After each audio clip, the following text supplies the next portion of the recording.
Compter moi-même. Mais comment ça va tout le monde? Ça va bien? Alors, moi, je suis un compteur qui... Je casse des règlements un petit peu. Il y en a qui disent que le compte, c'est juste avec la voix. Mais j'ai dit que moi, je jongle aussi. Alors, j'ai pensé, parce qu'il y en a tellement de plus jeunes, et inclus un dans la chambre avec moi, juste caché là. Euh, Ça vous dérange-tu si je jongle un petit peu? Juste un petit peu, inquiétez-vous pas. Les compteurs, vous allez quand même aimer ça, je pense. Parce que moi, quand j'étais plus jeune, je savais pas comment jongler. Mais tous les jours, je cherchais une différente façon, tu sais, je cherchais une façon d'apprendre à jongler. Puis moi, ma maman, elle était une bibliothécaire à une école. Puis un jour, j'ai vu, il y avait un livre avec trois balles attachées. Oh, je sais pas si j'ai gelé, mais voilà, ok, je suis de retour si j'ai gelé. Je pense que je suis de retour. J'ai trouvé le livre et j'ai ouvert le livre et j'ai appris à jongler. Mais c'était un très court livre. C'était vraiment juste une coupe de pages. Et j'ai juste appris ce patron-là. Et je me suis dit, c'est pas assez. Moi, je voulais apprendre d'autres façons de jongler. Alors, je suis sorti dehors. Et dehors, j'ai vu le soleil. Mais ce jour-là, il y avait aussi de la pluie. Le soleil et la pluie, le même jour, j'ai vu quelque chose d'autre dans le ciel. Hein, s'il y en a qui veulent deviner, qu'est-ce que j'ai vu? Un arc-en-ciel. Et je me suis dit, ah ah, voilà une autre façon de jongler. Alors, j'ai appris d'un livre, j'ai appris de la nature, et j'ai continué ma marche. Et moi, je vis à Winnipeg. Hein, comme que j'ai dit, et Winnipeg, c'est pas comme Montréal, c'est pas aussi gros, mais c'est quand même une grande ville, puis un centre-ville, et je vis juste à côté. Et j'ai marché, j'ai vu les bâtiments du centre-ville de Winnipeg, et je me suis dit, ah ah, voilà une autre façon. J'ai appris d'un livre, j'ai appris de la nature, j'ai appris de l'architecture, et j'ai continué ma marche. Je me suis rendu à un beau parc, et dans ce parc-là, il y avait une fontaine. Et à la fontaine, il y avait du monde assis tout en rond, comme qu'on est maintenant. Et la fontaine, elle lançait l'eau dans les airs, de côté. Et quand l'eau monte dans le milieu, le monde faisait ouh, ah, ouh, ah, ah. Je me suis senti un peu tout seul, là. On a du monde tout autour de la fontaine. Vous êtes le monde. Hein? Laissez-moi vous entendre. Quand l'eau monte dans le milieu, ça fait ouh, ah, ouh, ah. Et là, j'ai vu devant tout le monde un chien qui a sauté dans la fontaine. Et je me suis dit, j'ai appris d'un livre. J'ai appris de la nature. J'ai appris de l'architecture. J'ai appris de la belle eau. Je me suis dit, je peux apprendre d'un chien. Est-ce que des chiens, ça jongle? Non, mon Dieu, on n'a jamais vu ça. Ah, mais je voyais le chien nager. Savez-vous comment est-ce qu'un chien nage? Pouvez-vous me le montrer? Montrez-moi, là, les jeunes et les adultes. Comment est-ce qu'un chien nage? Ouais, il nage comme ça. Ouais. Alors, je me suis dit, si un chien nage comme ça, sûrement, il doit jongler de la même façon comme ça. Et c'est comme ça que j'ai appris à jongler. Ouais. Euh, Pensez-vous que c'est une vraie histoire? C'est-tu comme ça que j'ai...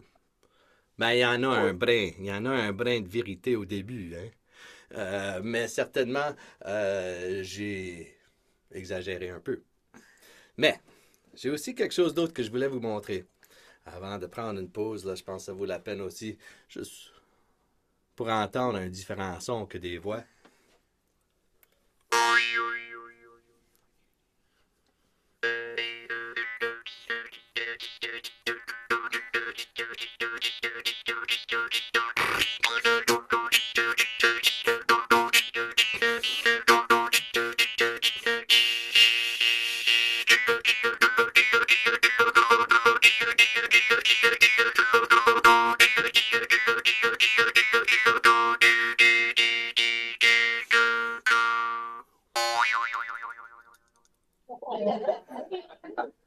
qu'on connaît ça? Comment est-ce qu'on appelle ça dans votre coin? Bombarde.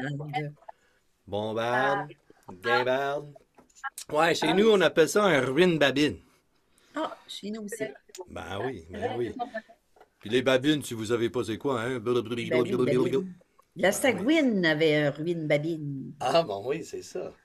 Alors, moi, le ruine-babine, là, ce son-là, si vous me permettez, je vais vous en raconter une de 5 minutes. Ça me rappelle de quelque chose que je pense pas qu'il y a grand monde qui aime. Et ils sont pas sortis encore. Mais ça arrive bientôt avec le beau temps, hein? Bzzz. Ah! Est-ce que vous savez de quoi je parle? Des bibittes. Les maringouins, hein? Les moustiques. Ouais. Ben, ceci, c'est l'histoire des maringouins.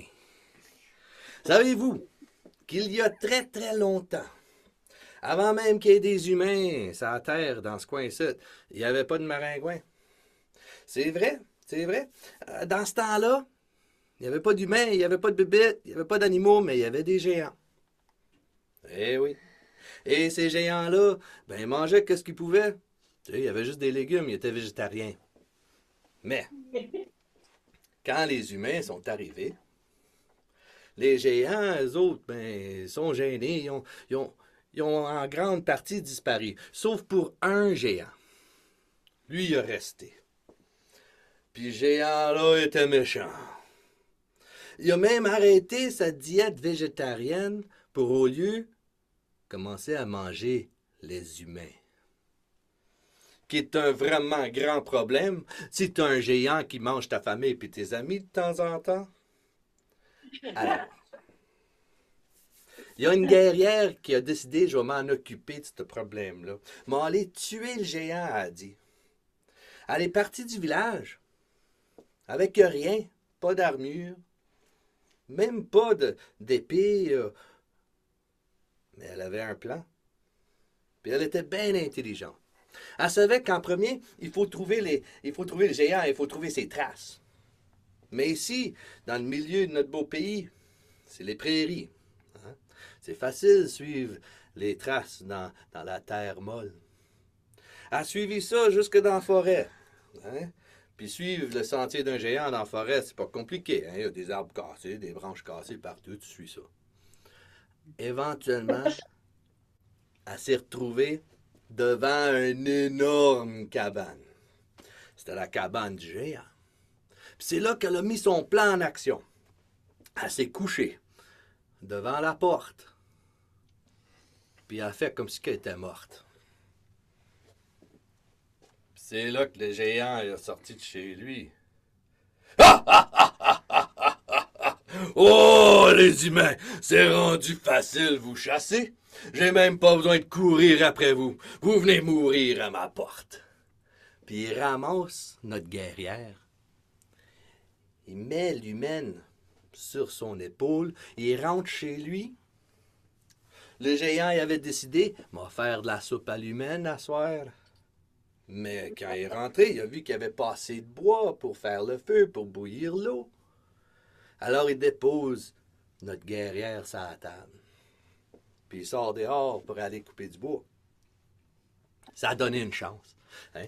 L'humaine a commencé à chercher une arme, quelque chose qui pourrait tuer un géant. Puis elle a trouvé un petit couteau. Mais c'était un petit couteau de géant, il était énorme, ça prenait 2 mains. Puis elle savait quelque chose au sujet des géants que la plupart des humains ne savent pas. Elle savait que le cœur d'un géant, il n'est pas en même place que le cœur d'un humain. Est-ce que vous savez, vous autres, le cœur d'un humain, où est-ce qu'on trouve ça, là? Montrez-moi. Où est-ce qu'on trouve le cœur d'un humain? Ouais, là. Ouais. Mais le cœur d'un géant, est-ce qu'il y en a qui le savent? Toi, tu le sais? Oh mon, ouais, monte. Fais-toi pas mal. Viens dans. J'en ai un autre petit ici. Ouais, où est-ce qu'il est le cœur d'un géant? Dans la cheville. Dans la cheville. Très beau, ouais, dans la cheville. Il a déjà entendu l'histoire, lui. Mais, Le géant, lui, il était dehors en train de couper du bois. Notre humaine a descendu à côté avec son épée. Elle a attendu à côté du cadre de porte. Quand le géant est revenu, les bras pleins de bois, il a donné un coup de pied pour ouvrir, qui a explosé le cœur, poignardé. Mais, il n'est pas mort sur le coup. En tombant, il a crié « Oh, humaine, je vais avoir ma revanche! » Puis là, il est mort. Mais on veut pas qu'un géant ait sa revanche. Alors, la guerrière a dit « M'a lui donner une funéraille, m'a faire les choses comme qu'on fait. » Elle a fait un gros feu avec le bois. Elle a brûlé le corps à soirée longue, elle a fait des prières. Mais le matin, quand le soleil s'est levé, il y avait juste des cendres au fond, là. Mais le vent a soufflé, puis a ramassé les cendres, puis ils ont changé en zzz. Qu'est-ce que c'est ça? Zzz. Des moustiques? Pour la première fois, les moustiques existent.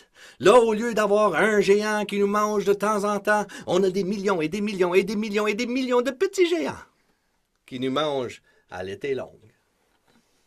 Et voilà l'histoire des maringouins. Merci beaucoup.